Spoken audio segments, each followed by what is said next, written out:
Très bien, donc je pense vous en doutez, hein, si c'est sur une nouvelle vidéo, c'est parce que l'ordi a craché euh, entre deux renders. Donc là c'est mon CPU overclocké qui, qui pétole un peu, donc il faudrait que je baisse tout ça. Alors, j'ai remis les paramètres à 100%, donc c'était celle-ci au niveau des doigts, et ensuite je l'ai passé à 30, ce qui nous a donné celle-ci. Alors, ce qui est cool maintenant, c'est que on peut pousser le vis encore plus loin. C'est-à-dire que si on va dans réflexion, dans la réflexion, on peut aller par exemple dans les masques des calques et on peut aller en fait chercher cette image, hop, la fingerprint, très bien, et on relance un render. Et ce qui veut dire en fait, c'est que la réflexion se fera là où il y a eu les traces des doigts, normalement, ou l'inverse. Ça dépendra hein, de comment le programme gère ça. Avec un peu de chance, ce sera au bon endroit. Si c'est pas au bon endroit, on aura juste à inverser les paramètres. Alors je me pose et on regarde tout ça. Très bien, et ça le résultat que je voulais. Donc si on regarde, on a, hop, on voit la grosse différence où on a en fait le reflet qui se place ici. Alors cependant, on perd en fait tout le reste du reflet. Ce qu'on va faire, c'est simple, hein. Hop, on va dans notre texture ici, on revient en arrière avant d'avoir appliqué notre masque, ici présent, hop, on enregistre. Et ce qu'on va faire en fait, c'est qu'on va ajouter un nouveau bokeh. Pareil, on va le mettre, hop, en diélectrique, voilà. Et lui, le masque, par contre, on va placer dessus, hop, l'overlay par-dessus. Ce qui veut dire qu'on aura notre réflexion de base et on aura ensuite le masque de réflexion par-dessus l'overlay. Et on peut lancer le render. Voilà. Très bien. Très bien. Donc maintenant on a, hop, la première version avec les traces de doigts à 100%, à 30%, avec le masque de réflexion, hein, donc on voit la grosse différence, et là maintenant avec le masque de réflexion plus la transparence du plastique.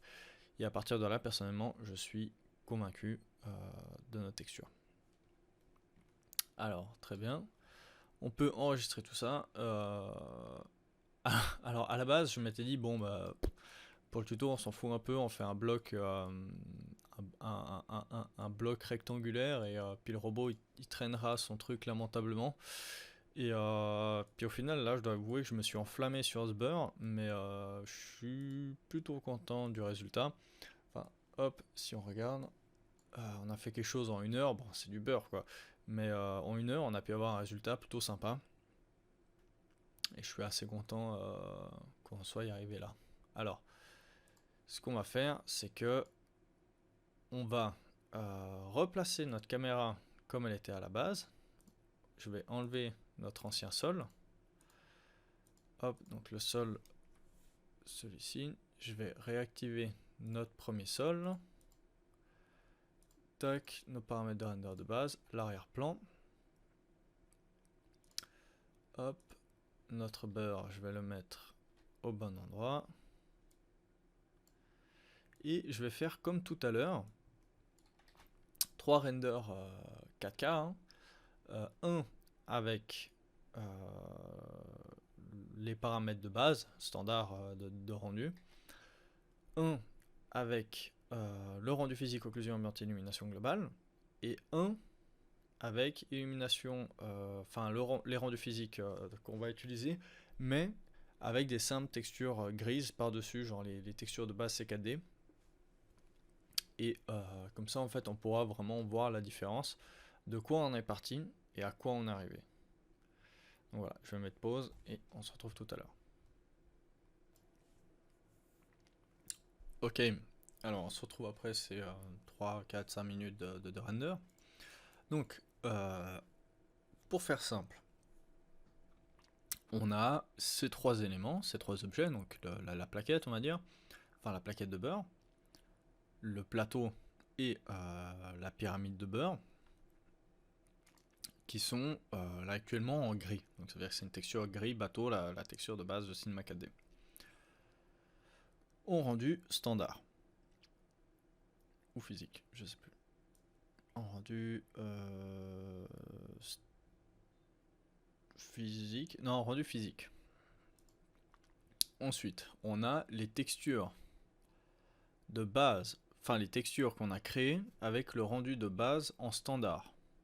Donc c'est-à-dire que c'est le moteur de base de Cinema 4D standard.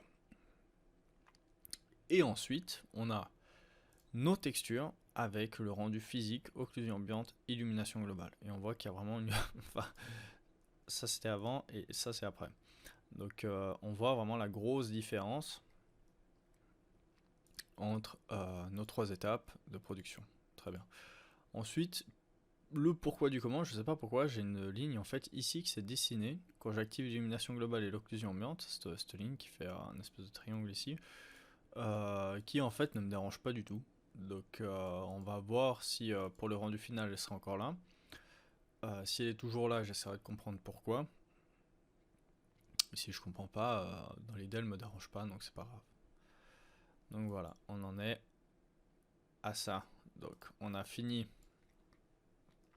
notre beurre qui au final je voulais faire en 5 minutes nous aura pris 1920 par nous aura pris pas mal de temps.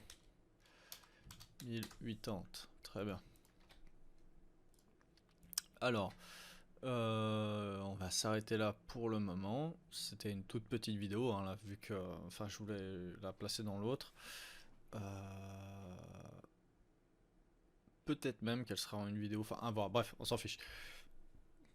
Entre temps mon ordi a craqué et a craché et c'est pour ça que cette partie là ne durera que 7 minutes pour terminer tout ça.